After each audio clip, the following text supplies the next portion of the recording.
to a more detailed discussion about humans and space and how to get more people interested in space industry. And we have a really great panel of experts in the space industry that I would like to invite, and we can take nice seats. I will move to this part of the stage because I hope this can be my seat, if that's okay. And first of all, I would like to invite, as one of the experts, Vice Rector of Research for Riga Technical University and Ambassador of European Innovation Council, Dr. Tālis Juhna. Tālis, welcome. Yeah, you can see, yeah, you're there. Next one is the head of Department of Physics at University of Latvia, Guntars Kittenbergs. Guntar, hi. As a next expert, we have Space and Innovations Policy Senior Expert at Ministry of Economics, Angelina Bekasova. Angelina, hi. Yes. As mentioned earlier, CEO of TRL Space, the guys who are going to Moon, Petr Kapun. Petr, yes, welcome. And last but not least, Deputy Director of Department of Higher Education and Science and Innovations of Ministry of Science and Education, Lauma Sīka. Lauma, yes, welcome.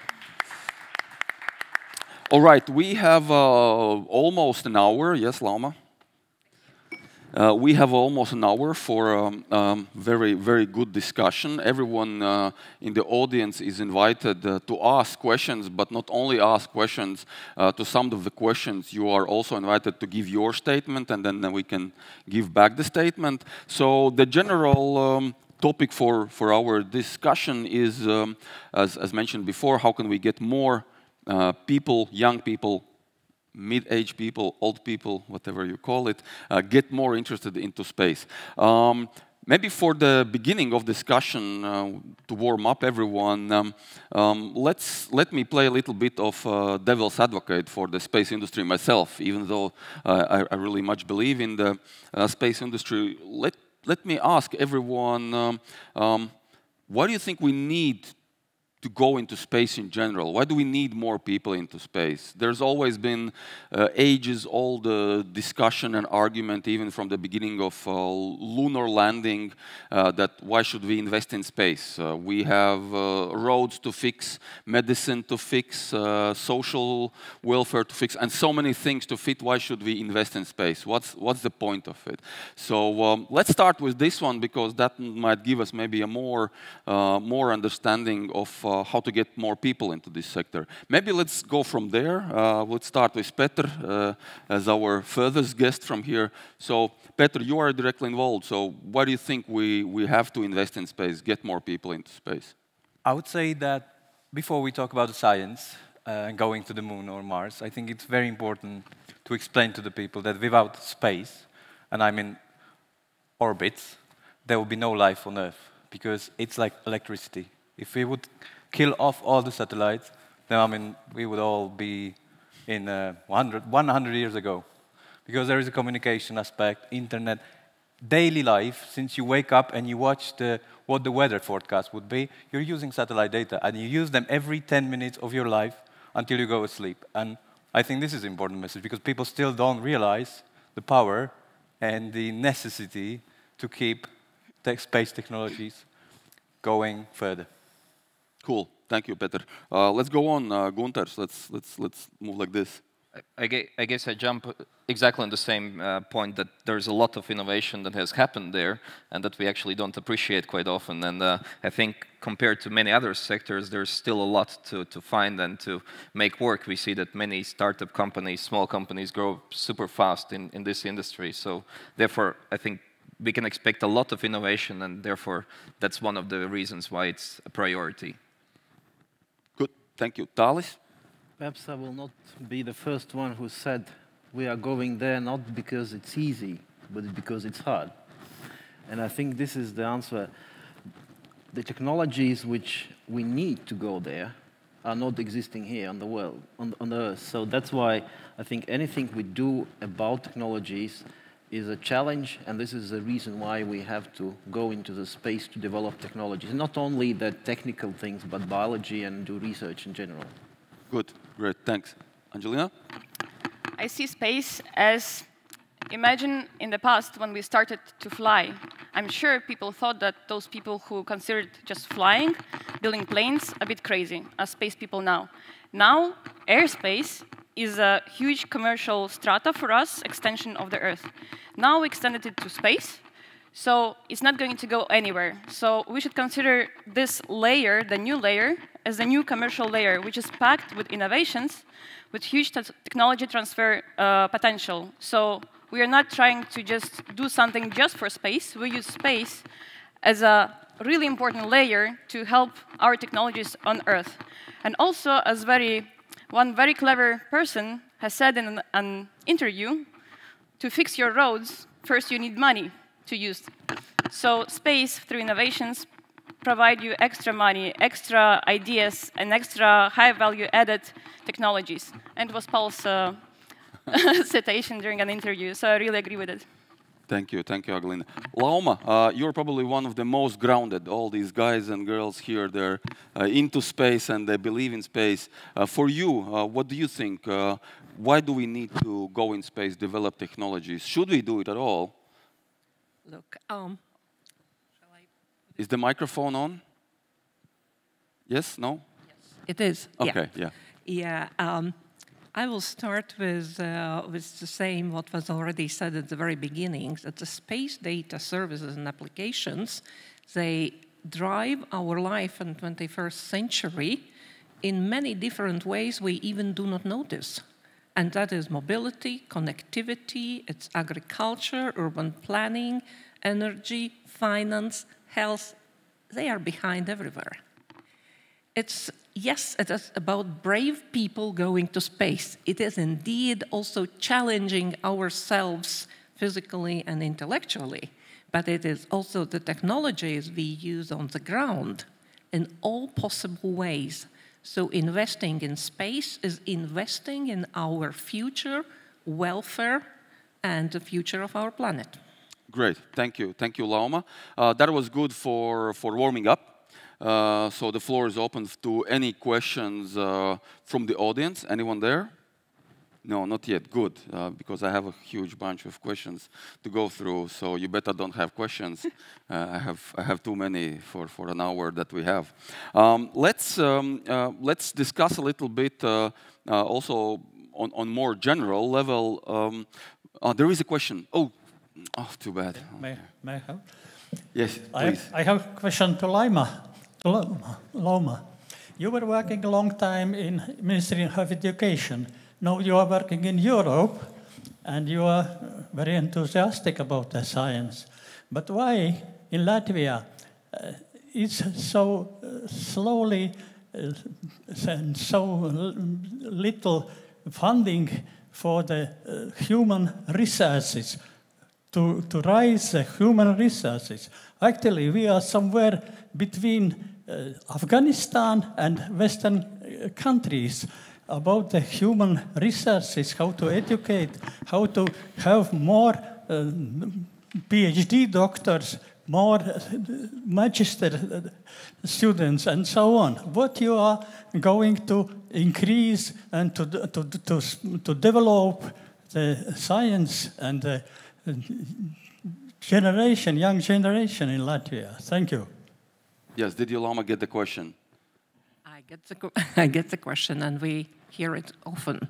And I just recall what President of Ministers said this morning, that we have increased financing for fundamental and applied research, and we are going to continue that.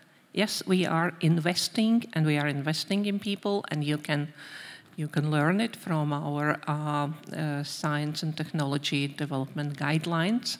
You can learn it also from our state budget perspective. Yes, we are doing our utmost, and we need more young people in science. Anybody else from the panel wants to add to the question? No, okay, good, good. Yes, thank you, Lauma. I think we do invest more, and Raimonds from Ministry of Economics said that we'll have a record big budget for innovations next year. So hopefully this does work, and hopefully I got your question. We get more people into science, and this was actually part of my question, more general question. If everyone again could share. How do you think, or what's your experience from your country, from other countries, how can we get more people into STEM, in science, technology, engineering, and math? How can we get more people excited about STEM in general? We're not maybe talking yet about the space, because space covers already a lot of STEM subjects. How can we get more? We know that there's a big lack of students in engineering and science. How do you think what we should do on European level, on national level? Petr, maybe let's start with you again. Let's do this circle like this. If I would answer quickly, I would say that we need more promotion, because you are meeting people walking at the street with NASA t-shirts, but you've never seen people wearing ESA or European projects. It doesn't start with the clothing, but just the expression. But I think we need to start with the education, but in the very early stage. What we did in Czech Republic was that we founded nursery school, the kindergarten, where, it's in English, so it's for really also the foreigners, and this is where we start to work with the talents and kids. And we do the same on elementary, with the high schools, where we have workshops where actual students, we call it Space Academy. It's a volunteer program on every weekend during the school year, and they can go through the process how to build a satellite, but of course not the real one. And then at the universities, it's very important to open the programs dedicated to space. And I can tell you that since Czech Republic joined ESA in 2008, it's this year when there will be the first master program, which is very late. We work on this 7 years. Also, our company participated. We are partner of this program. But it took 12 years, 14 years, to get first master program at the university, at the technical university. And this is too long. And then I think it goes also with the investment, because I don't think that necessarily the graduate has to look for the job, but they should be able to found the startups. Because the investment, of course, can fail, but there's no failed investment in startup, because if the startup fail, you have the best engineer with the really big perspective to hire later. So the money are well spent, and it's just the further education we are paying for. I wouldn't call it investment. And that's my opinion. Then, of course, everything will start. So it takes years, but not that much. Because I can tell you that when we started with the workshops at the high schools, it was 7 years ago. And now we already have a first employee who realized at the last year that there is a space industry at our workshop, studied through the technical university, and was hired last year in our company. Is working on the Plato probe, which is an ESA project. And it's one company, 7 years. It's not a really long time to set up such ecosystem. Yeah, that's, I think, a very good insight. Thanks.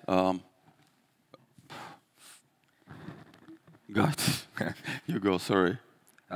Thanks. I think it's a good example you showed, and I have another example from Latvia. It's what I'm wearing here, a T-shirt. It's a Jauno Fiziķu School, or Young Physicist School in Latvia, and that's an initiative that was made up by physics students for high school students. So every month, one Saturday, there's almost a full day of something on a specific topic of physics, and the perception was that it's interesting to show the complexity and also the interesting nature of physics, which is usually not that often covered in school because you start with basics, although the applications usually come further on. And therefore it was quite successful. This is the 12th year it's actually happening. And just before COVID, they had around 400 high school students coming in every month. So it's something you can see that simply by attracting with interesting content, it's interesting to make this cool for students that they actually want to attend. Of course, during COVID, there were problems and nobody wants to spend more time on the computer screen. Therefore, we have to start a bit from the beginning because the drop was quite big. But either way, I think that's a good example of what you can achieve. And then I think it's 2 more steps that are important. So here, the case is about students that have the initiative. and the wish to show and explain, and they also learn a lot during this process. But in general, we need more people like that, right? So we need more teachers that can actually show the interesting part of physics, and we do struggle in Latvia with teachers in all levels, in high schools, also in the universities. Sometimes it's not that easy to find enthusiastic people, so I guess not only preparation, there's also the question of money, but also accessibility. And in the high school level and school level in general, there's the idea from the Association of Latvian Electronic Engineering and Electronic Production Association that there should be accessibility to such free out-of-school activities should be as easy as choir or folk dancing, which is typical things we quite often do in Latvia after school. So technical activities, also space-connected or other STEM activities, I guess that's the way how we could try to improve. Of course, that's not a fast process, but that's, I think, one of the things we could do. Cool. Thank you, Gunter. Talis. Yeah, I'll just maybe will add a few points. The first, when we talk about STEM, it's not just about math and about physics. It's about creating a person who is cooperative, creative, and has a good level of scientific literacy. So, which means that the way we do teach our kids and then universities, they are not always meeting this kind of criteria. So I think that it's not just out-of-school activities what we need to foster. I mean, we also have robotic lab, and we also going to as a university, we are going to schools and encourage them. But this should be a part of curriculum. You know, the way we teach kids, the way we teach also students. And I think that the message about, you know, the role of the STEM should be very clear. In fact, if you look in the percentage-wise, we are not so bad regarding the percentage of engineering students in a Europe level. But comparing with South Korea or Singapore, we of course are lagging behind. And the reason is that there's maybe not so much driving force from the industry. So it's kind of vicious circle, you know. There's not really much driving force from industry, and that's why maybe their students are not getting so inspired. So I think that the very point about, you know, this meeting, talking about new companies, to be very clear about it, because, you know, these STEM guys, they will create new companies and they will compete with existing companies. So, and there will be some, you know, tensions there. But I think this should be very clearly said, because science shows that there is a clear correlation, actually causation, between the STEM education, you know, number of people, students in STEM and economic growth. Okay. And then the last point, I think that, of course, we try to encourage, but universities, as Gundars was mentioning, that universities has also big role in that. So because you can show the clear path from the school to university, and in university, again, we have to move more into the project-based, more problem-solving type of teaching, making them more competitive in the market. Good, good. Thank you, Talis. Angelina? I think when we start thinking how to attract more people to study STEM, first we have to think what is their motivation. And we can say that we can tell students, oh, it's a very cool rocket project or a STEM project, but the majority of students will go to study something where they think they're going to get a cool and well-paid job, where they see demand. And to create this demand, we have to show successful projects. And to have successful projects, we need to help them being successful. And for me, it's very important to convey this message. I think we should stop expecting scientists, so STEM scientists, to be business people, to be communicators. They need help. I spoke with R2 scientists, and they have amazing research. They develop really cool innovations, but they say, like, well, commercialization is not my job, and we are very open for cooperation. So if a business student or a business person comes to some of our universities, they will find something to commercialize. And then communication people will have to communicate, because now, as you can see in different hackathons or pitching sessions, those who communicate the best, they have more chances to win. But it doesn't mean that their innovation is the best. And generally, our decisions are based on charisma of speakers, not what they can do on paper, but this is the most important thing. So I studied business and communication, and my first project at the university was about business case of selling ice cream, because I knew how ice cream works, and I know it's very tasty.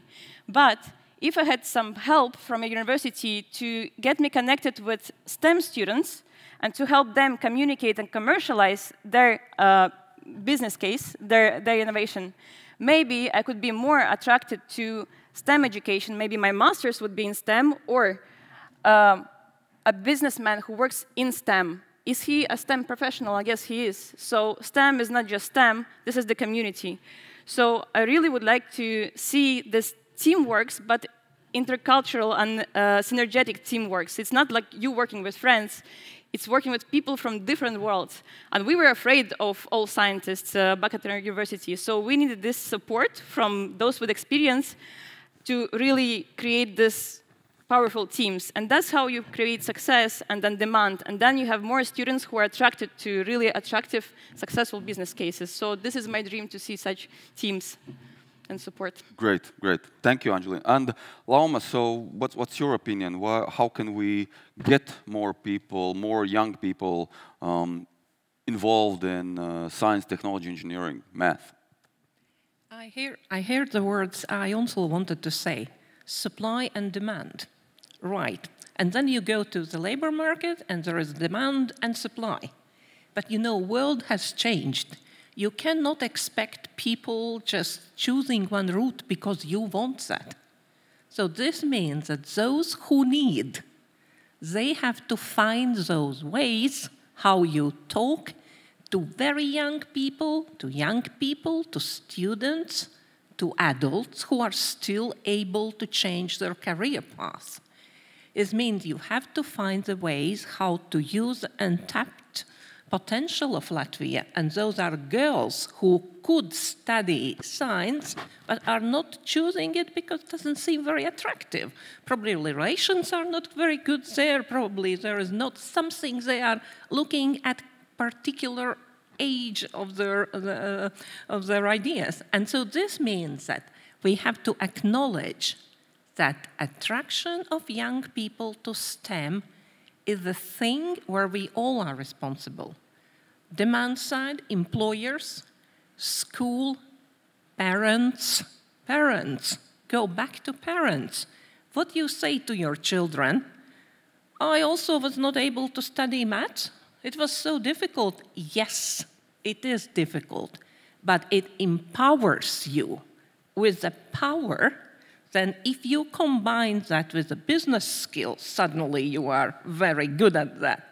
And if you combine that with a good communication skill, you are well advanced among those who do not have skills and knowledge in science, mathematics, and engineering.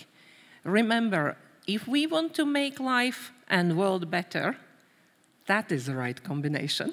Great. That I would say. Thank you. Let me a little bit challenge you on this. Let me challenge you. I totally agree. We have a supply and demand, and we obviously have a demand higher than the supply at the moment. There are more job postings for engineers and people with technical thinking and mathematical thinking and coding. So there is a demand.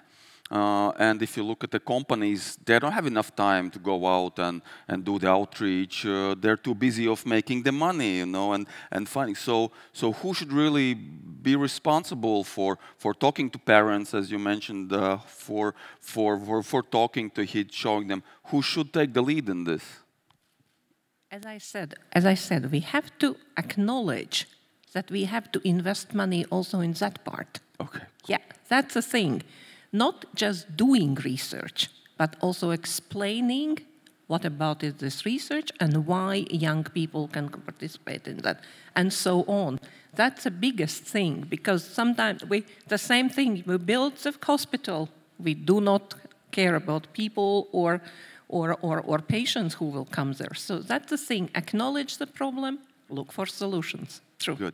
Good, great, thank you.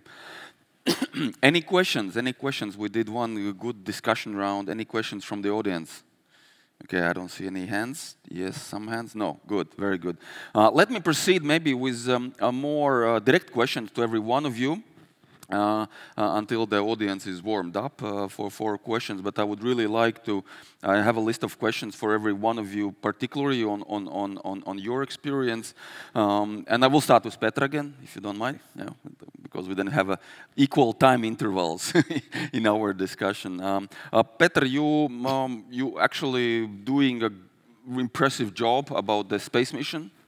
And Czech Republic in general and Latvia has been in many cases, especially in the space industry, has been looked upon as a good example how a young emerging country can contribute to the space industry. What do you can you give us some more, let's say, bigger picture on space industry in Czech Republic, and how can you get more people into the space industry? How you're doing this? Because my assumption is if you're doing such an ambitious moon mission, it's not just about the idea. You need a strong people behind it, and not just one or two, but maybe 10, 20, and maybe even 100.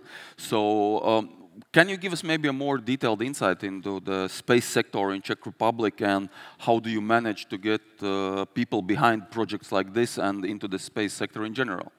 Yeah, so first I'll go back to the promotion, and I would jump into the previous question, who would pay for that? And what we done differently, I would say, in Czech Republic is that we were not only waiting for the governmental money, but as an industry, we invested a lot in the marketing, promotion, because it's us who needs it more. I mean, because we need people, we need attraction.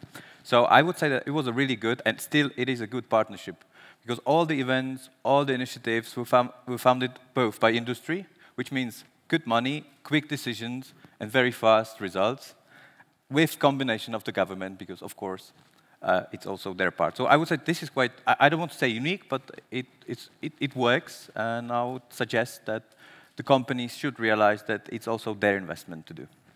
And second, it's the missions like the moon or the others, because you need to show them that in Czech Republic or in Latvia or countries from Central and Eastern Europe, you can do great and big things. And it's only about someone who will say, okay, we fly to the moon, which is very easy to say, and you will get the attraction. And also I can tell you, of course, we don't have all the expertise which we need for the missions, but if you have wonderful mission, you attract the experts from other parts of the world, which already has the experience, and they will come and they will work on your mission.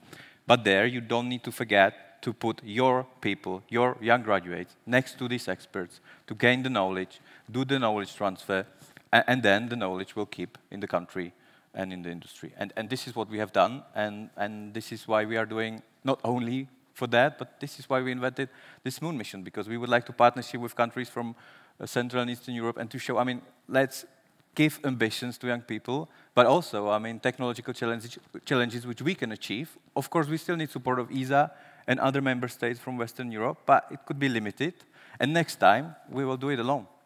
Cool. So in fact, I understand through really defining and building an ambitious mission, you are getting more people excited about the mission, and then they're starting to... Exactly. If I tell them that we are producing small parts for the launchers, I mean, it's nice, it's technical challenge as well, but it's not attractive. How long you've been involved with this mission? When did you start, actually? When did you have the first idea about it?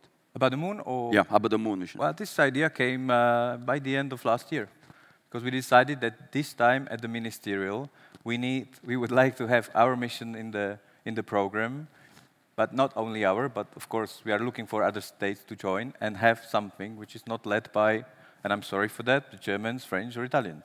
Great, great. Tell me a little bit shortly about, as I asked in the beginning, in general, how do people in Czech Republic, how do they perceive the space sector? Do they look upon it with a potential for growth business, or are they conservative and reluctant to talk about space? What's the general feeling in Czech Republic about space?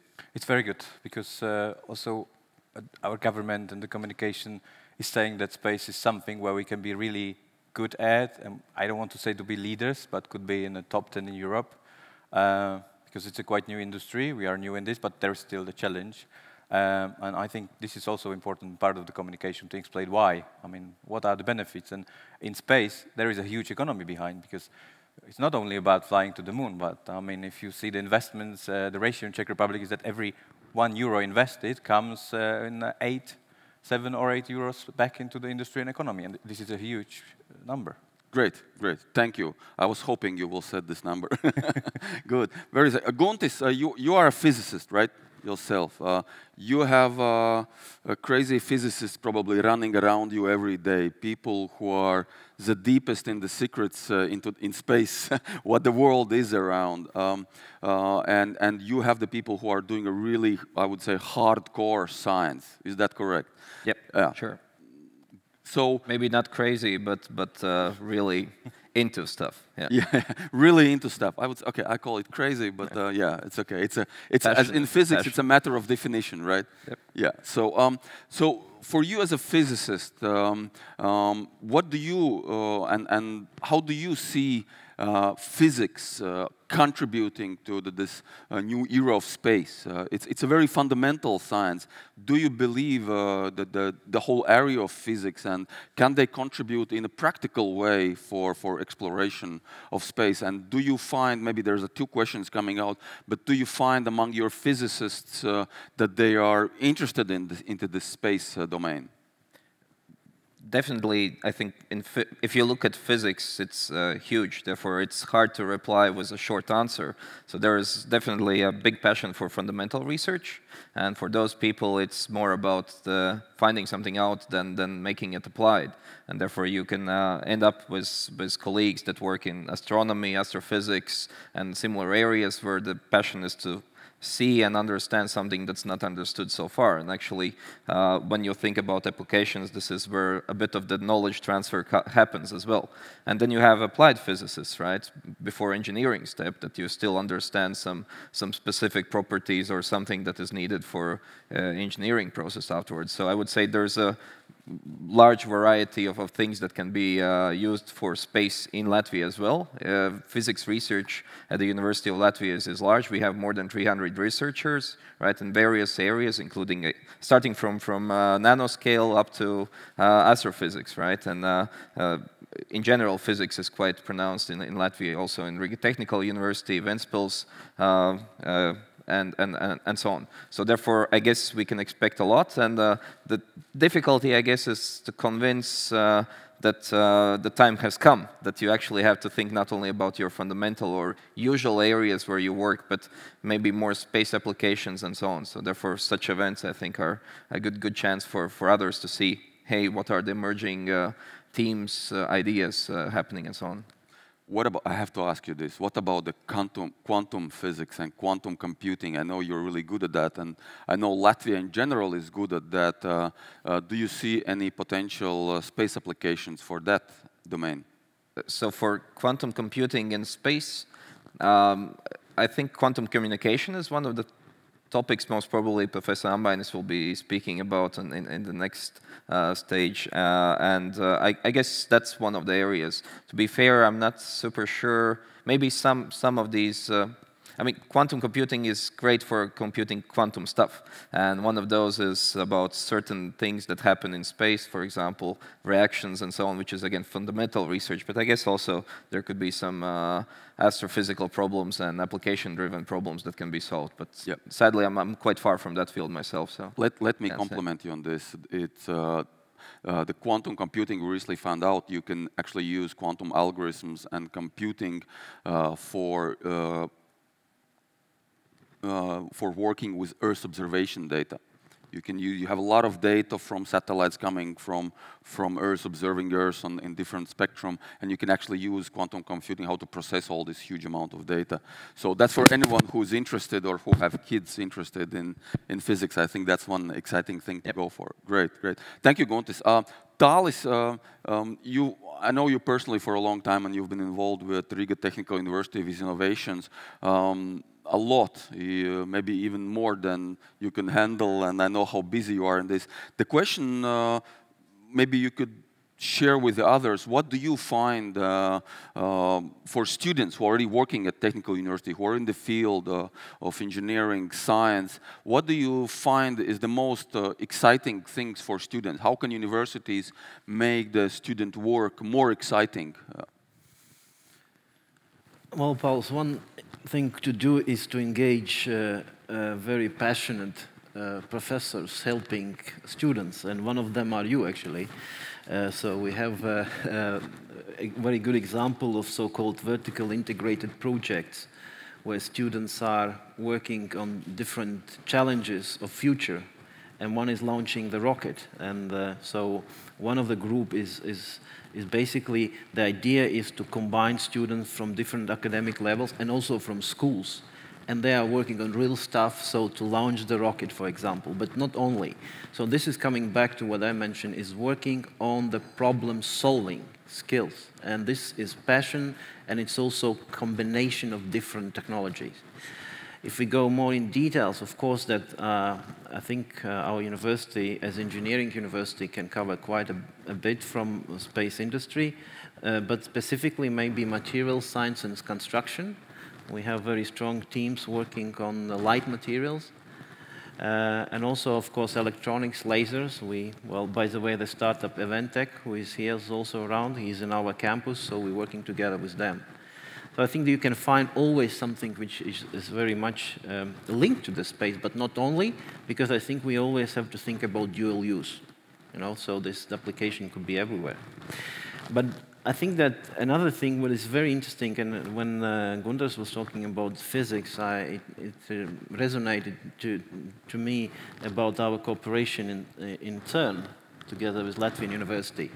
I think the space and these kind of very challenging projects is about uniting different universities, because we have very great cooperation in physics. We are not, the physics part is there, engineering part is there, and we make very strong team. So I think the space is something like that. We can contribute, everyone contribute, and make a very good project.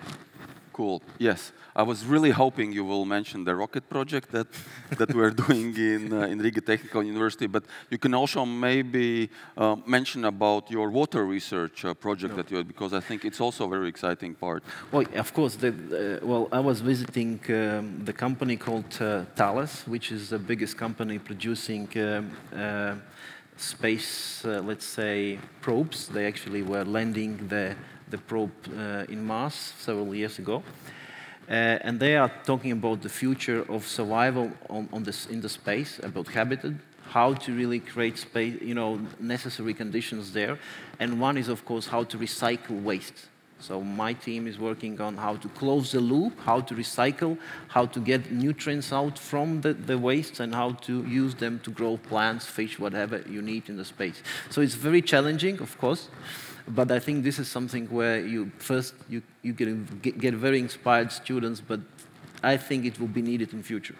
Yeah, I think this is a very exciting technology where you use human waste to be recycled in biological ways, and then you can use it both on the settlements on the moon, but also here in the big cities. So I think it's really exciting. Thank you, Angelina. Sorry, you're from the Ministry of Economics, and you are responsible for developing new innovation policies and helping the new companies to get into the space sector. Can you share your experience, how easy or difficult it is for new companies to get into the space industry? Are there enough funding? Everyone who's been starting doing the business or doing some research or science or technology developments, there are always hundreds of funding opportunities from Europe, from Latvia, from regional funds, and so on.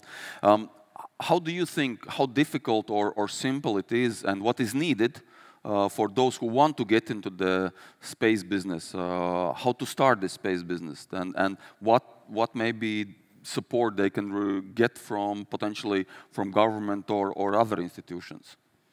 Okay, so in terms of financial mechanisms that are available to help start your business, there are many. And I would say that the activity of applications could be higher, so people should really uptake their opportunities.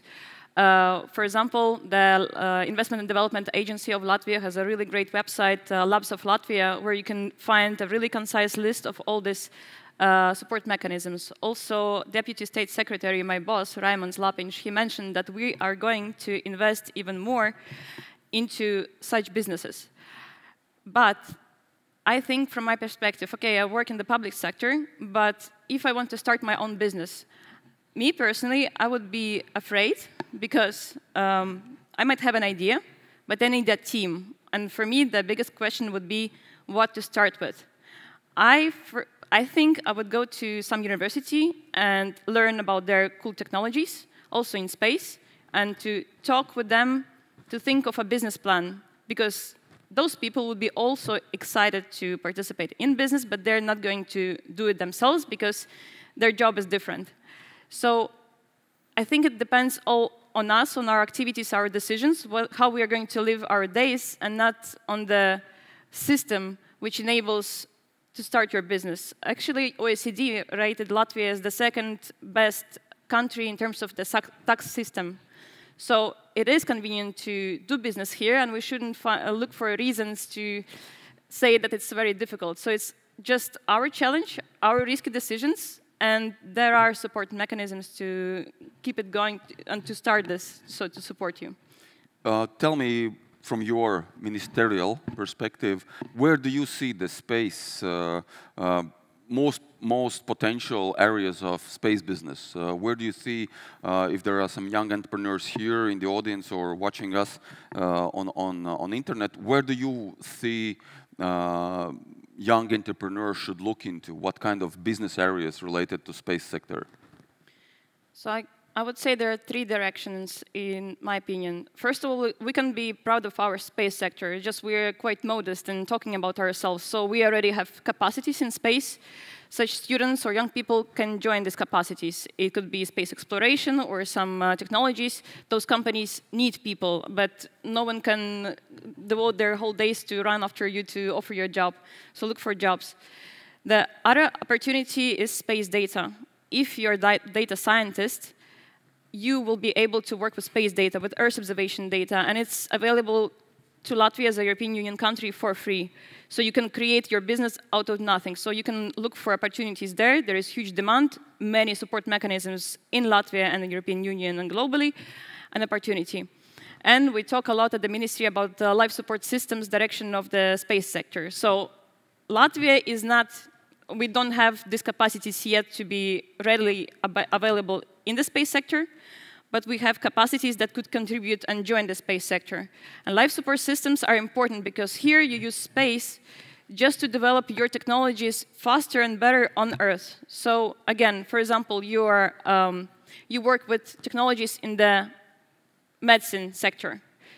They can be transferred to space, and then you can transfer them back to the Earth. Because in space, the requirements are really clear. It should be small, it should be very efficient, it should be easy to fix because you can't travel back and forth, so technology should be reliable. We need such technologies also on the Earth, we need it underwater, in deserts, everywhere. So there is demand for such technologies. So for me, the biggest opportunity is something which you can apply in different sectors by transferring their technologies. And for me, this is life support systems. I really like this direction. Great, thank you. Lauma, you are most of senior of us.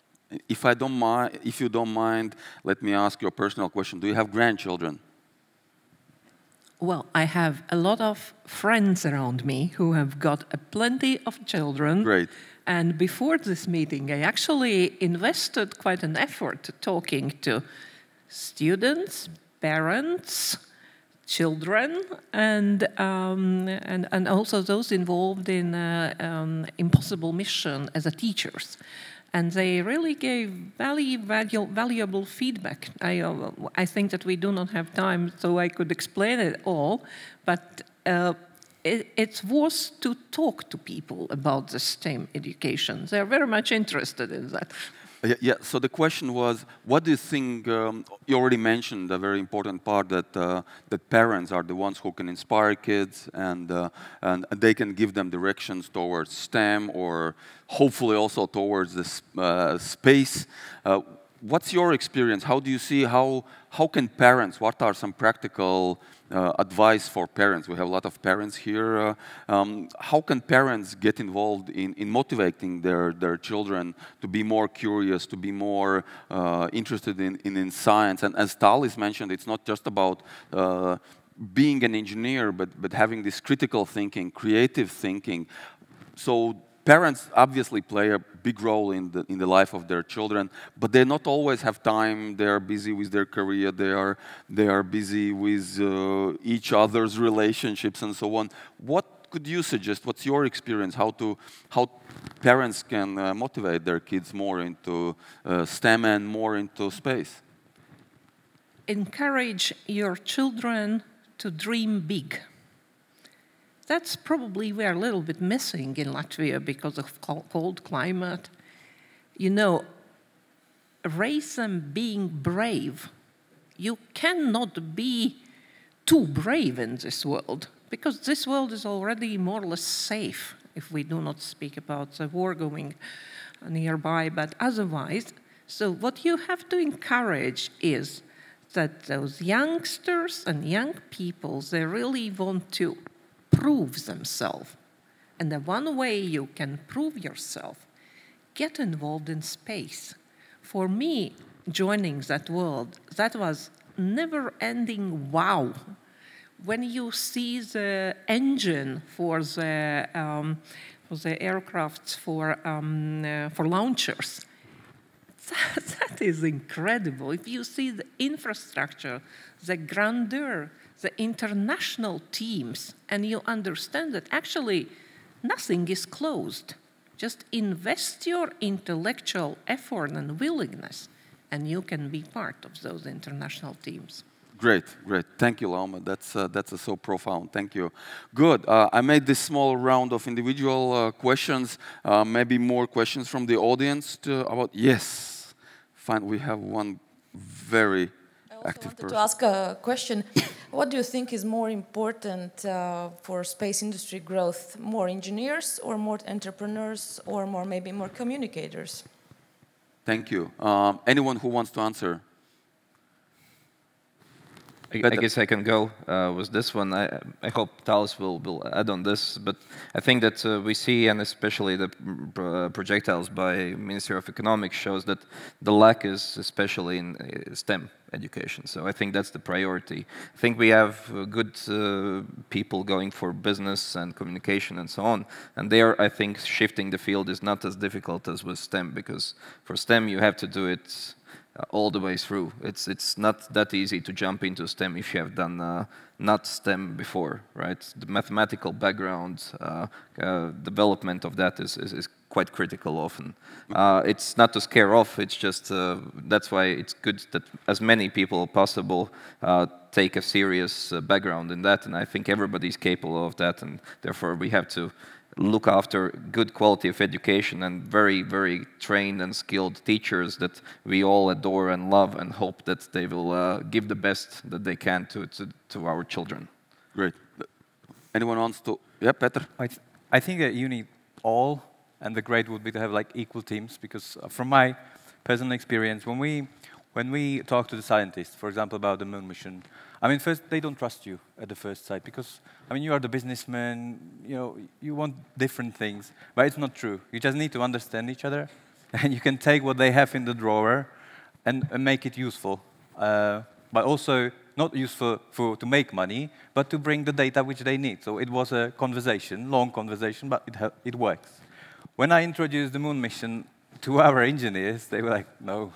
That's crazy. I mean, we don't want to have any obstacles like this, and we never done that before. I said, yeah, but that's the way how we move. So I think team up, all those fields, it's very important. It's not easy, but that's the winning strategy.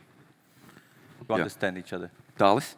I think we always talk about that we need to team up, but then you think about, you know, as a kid and then in universities, how often do you really have this opportunity being, you know, working really in the teams? I mean, you have your bachelor, you have your master, you have everything, but you think how often actually you work really in the teams on challenging projects? And I think this is really an answer, because I mean, we need, and actually this is my experience when we started this VIP activity, I see how students are changing, you know, when they're coming first into the group, you know, some of them are maybe, they feel that, well, they are arrogant, others maybe are not feeling that they are part of, you know, of the team. But they finally, you know, when you build the team and then they find exactly where they are strong, and this is really an answer. I think we have to start from the schools and then universities. Of course, not forgetting about the fundamentals. You have to know fundamentals. But then you have to be, if you are just a mass, you know, kind of person, you know, without able to work in a team, it will not solve the question. Actually, this is also when you talk about IT guys, the same story. It's not just about your, you know, programming skills. It's about, you know, how you're able to manage your skills within other people in the team. Great. Angelina. At the beginning of our science, I think, of course, STEM was much more important. You couldn't develop our technologies through just business or communication. Now we have quite a strong STEM base, which we still need to develop. We shouldn't choose, but we really need to add other people from different worlds into these teams. And talking about teamwork, when you work in a teamwork within your own program in the university, of course it's useful, it's a very useful team, but it generally, like you develop a skill for conflict management. You don't get chances to work in teams with different faculties. And at the same time, some people just openly say, I don't want to work with people, I want to work with technology, with computer and stuff. We don't have to break such characters. They also are very talented, so we sometimes shouldn't force them to work in teams. We just need to include them in the team and not to bother really talented people who are just introverts. So I think we shouldn't choose anything, we just have to adapt to what we have and to continuously solve our challenges and problems. And that's how we find this balance, and then which will bring us to success, I guess. Good. OK. More questions from the audience? Yeah, yes. There is. OK. I have a question to Guntis. As we know, all of us, that physics and mathematics are basic science, which are very useful for any of branches in science. So how do you cope with your heavy task to encourage young people to come to study physics in university? We know that there are very great deficit of teachers in physics in Latvia. Thank you. Thank you. Yeah. Very, very hot question indeed. Very hot and very hard question, right? I think some of the approaches, I touched a bit about telling about Young Physicists School and trying to show that it's not only the difficulty in studying these subjects, because of course, if you want to go deep, wherever you go, it's hard. But it's about that if you're capable of doing that, you're very competitive. And I think showing good examples gives motivation to actually go overcome these challenges. And it's hard to say how successful we are.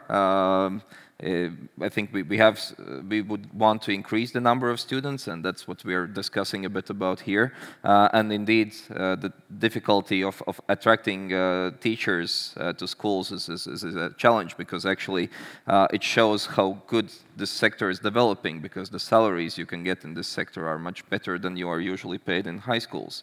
So if you're talented enough to understand these concepts and so on, you can go and pursue challenges in space, engineering, technology, and so on. And therefore, as there's not enough people in this field, there's basically less left for those that want to stay in schools if the salaries are not as competitive. But I hope that there are some initiatives. I hope that we will be able, together with the Ministry of Education and Science, to show a nice pass line how the salary will be more motivating also for high school teachers. We have some ideas with the industrial sector about showing and helping those teachers that are already there to be more efficient, and then allow them to work with students in a bit easier pace and with more material around. And of course, I think we all should be open to helping and motivating people to come, and that's what we started actually this all with.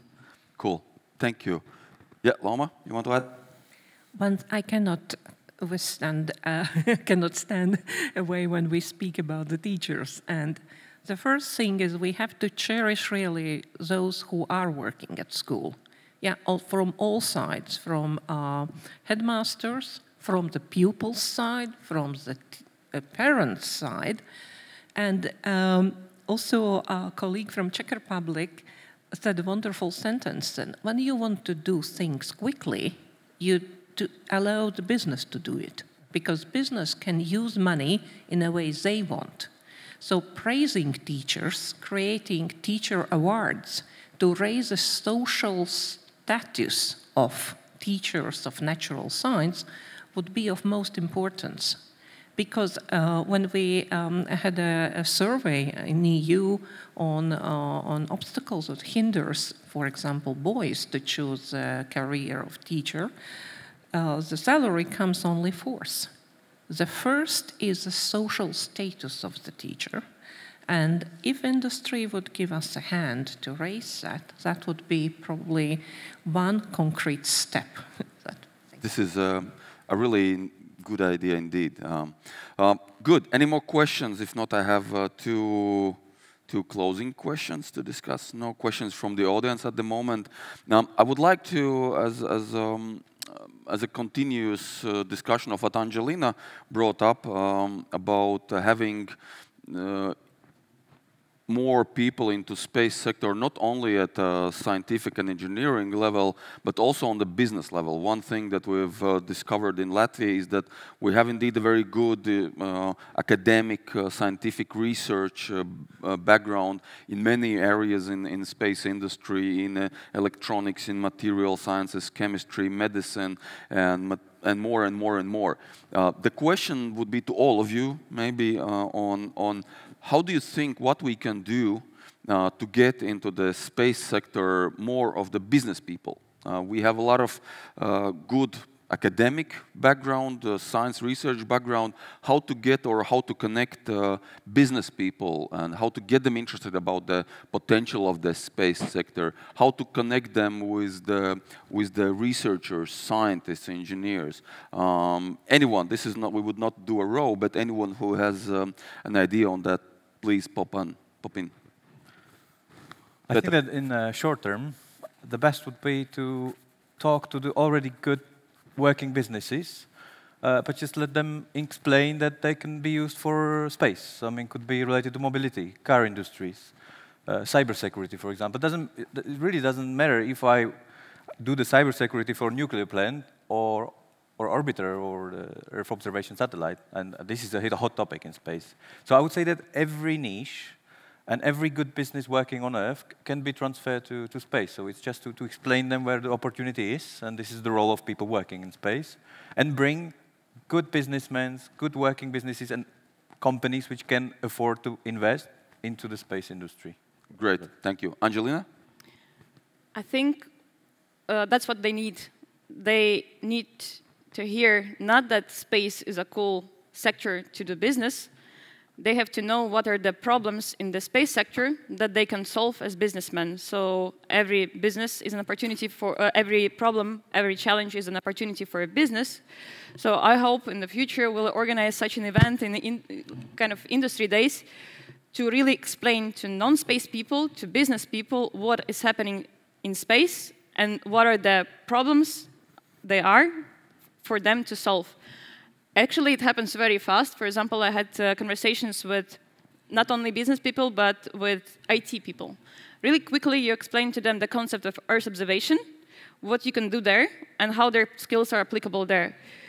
You immediately see interest in their eyes because they see this business case and where they can apply their ideas. And they will work not for the idea, you work for the business case. So you just explain what is happening there and what is their potential role there. And I think that's how we'll attract it. Great, thank you. Lauma. Yeah, just from my EU experience, in very practical terms, stroll through all EU activities.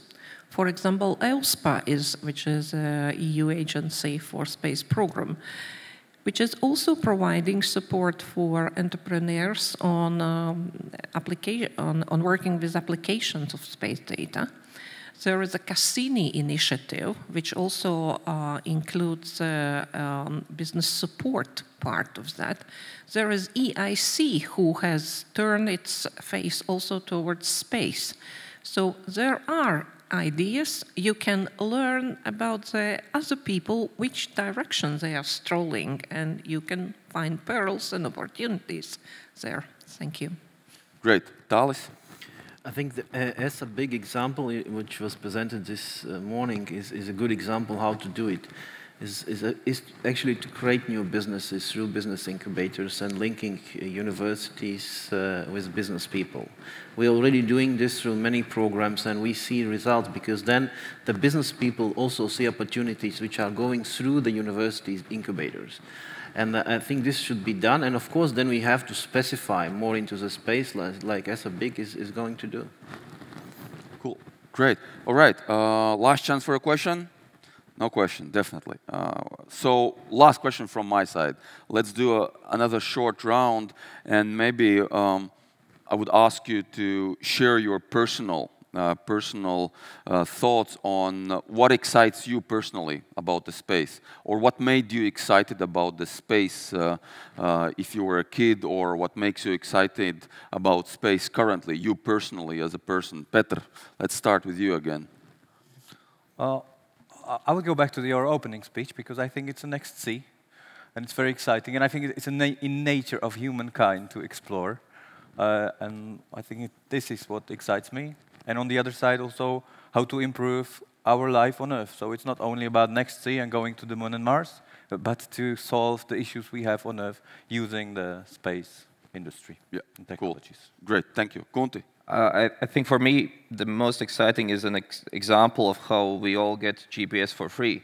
I had the explanation in one of our courses in the physics bachelor's program, and the idea was that US sent a bunch of satellites up, and they thought, okay, it's going to be for military purposes, so you can not do anything. But then it turned out that they can actually measure much more precise just using some interference tricks. And it turned out that you can let this free signal available to everyone. So it's a precision of a few meters compared to the military grade, but it's enough, and that's how we got simply GPS, which is something many of us can't escape if you want to reach the destination safely.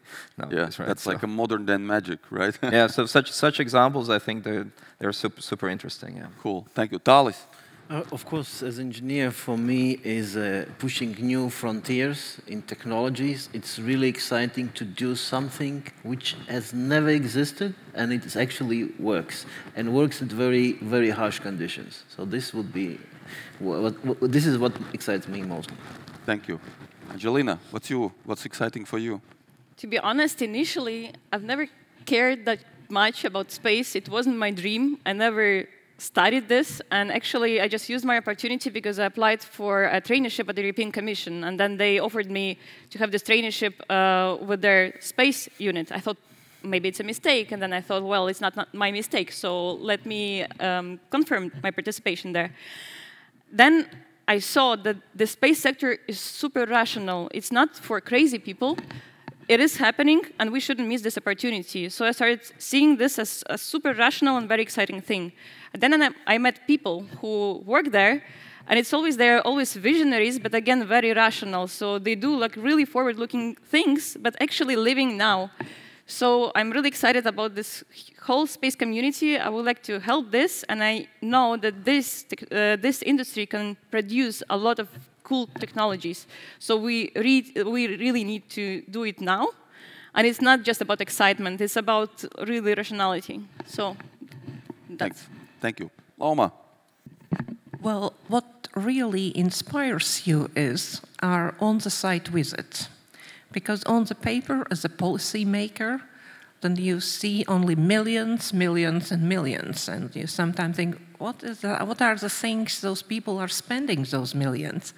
But once you get on the site, you understand that they are not wasting money. They are able to tell you what does it mean, zero mistake. And when we speak about the human missions to the space, you know the concept of zero mistake. How can you reach it, how much it costs you, And I indeed agreed with Angelina that they are very rational people. So there is a lot other sectors can learn from space. And I think that every encounter and every meeting with the real space people will make you to step on their side. Great. All right, everyone, I think we had a very interesting session.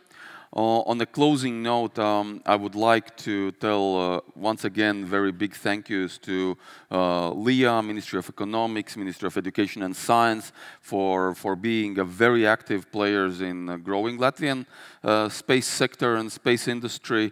Very big thank you to all of you for joining and sharing your ideas. If you have some ideas on how to get more people excited about space, how to get them involved in the space industry, or yourself, if you are interested maybe to find opportunities in space industry, you are welcome to go and grab one of the experts here and talk to them personally. On a very, very closing note, I should note that already next year here in Latvia, we're opening a Space Education Center in Cēsis, Latvia, which will be dedicated for families, for school children to come and explore what is space exploration about, get them involved directly and have a personal experience. So hopefully that will be a way how to get more children and families excited about space. I'm really happy about Riga Technical University who are and their students who are building the rocket and developing technologies for space applications. I'm really happy about physicists who are doing, I could still call crazy things in quantum computing and quantum physics. So once again, thank you everyone. Let's give all of us a round of applause. Thank you, everyone.